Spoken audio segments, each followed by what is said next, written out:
Alikabok.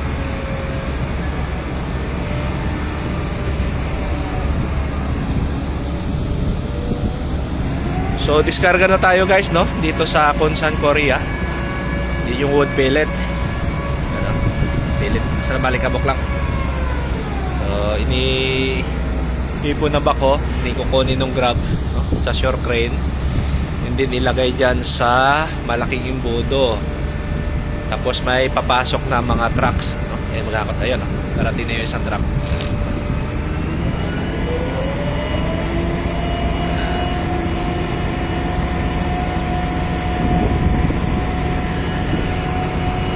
Pupunta siya dyan sa ilalim.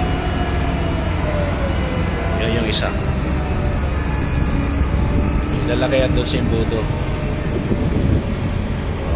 May truck sa ilalim.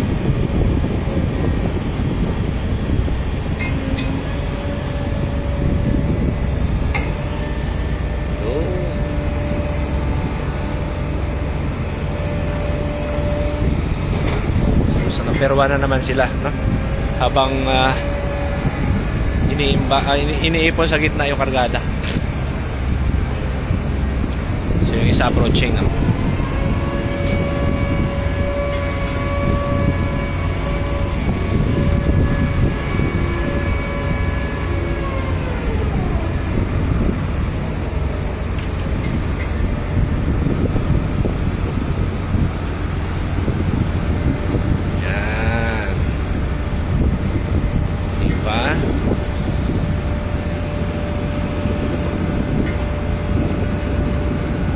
Tapos magbubukas yung budo. Yun. Bukas na. Nangingindi ako, malamig. So alam nyo ba guys, yung wood pellet na yan, ginagamit yan panggatong sa mga planta dito. Yan, kung mapansin mo yung mga planta dito, puro planta yan.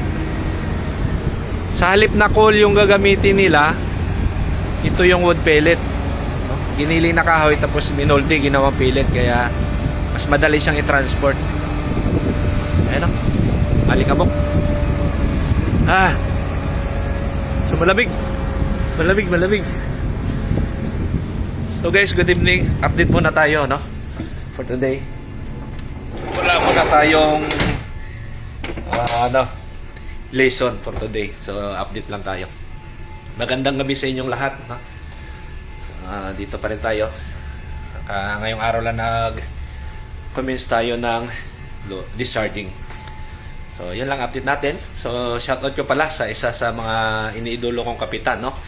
Si Captain Joel Del Castillo Rabaca. Yan yun, biyahe ni Cap TV. Sir, Joel, shoutout sa iyo at sa mga crew nyo. Ingat kayo palagi. Isa yan sa magaling na kapitan na isa sa idolo ko. Yan. Siyempre sa lahat ng followers. And of course to my wifey, Aljom, and sa Psychics. Thank you so much. Maraming salamat at magandang gabi sa inyong lahat. Thank you.